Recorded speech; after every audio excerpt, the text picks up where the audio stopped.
Campioni,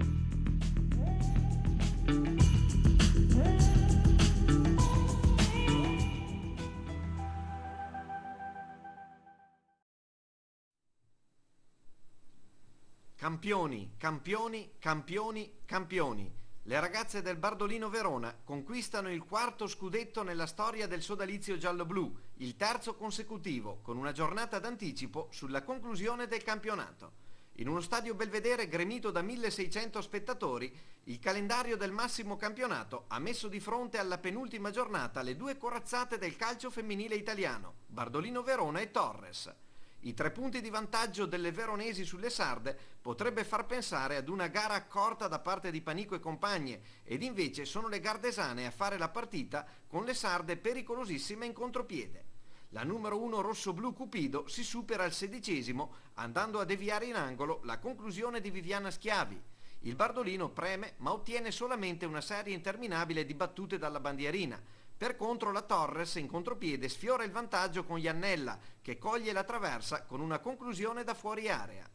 Rispondono le veronesi che a 2 passi da Cupido si fanno parare la deviazione su cross pennellato da Roberta D'Adda.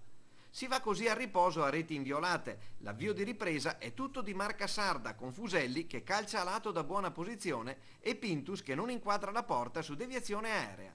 Scampato il pericolo, le venete tornano a macinare gioco e si rendono pericolose con Gabbiadini che finalizza un'azione da manuale del calcio spedendo alto il suo colpo di testa. Sull'altro fronte Brunozzi, con l'aiuto determinante di Stefanelli, respinge la conclusione di Pintus.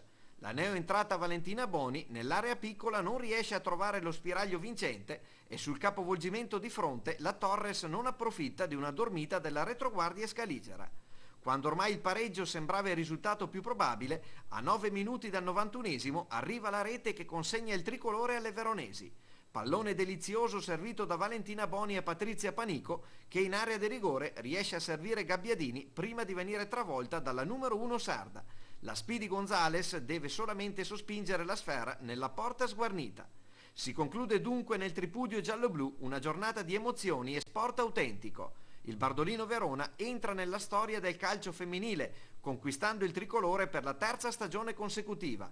Un'impresa che era riuscita solamente a Trani e Lecce negli ormai lontani anni '80. Il sodalizio veronese ora potrà ritentare l'avventura europea in Champions League partendo dai 16esimi di finale.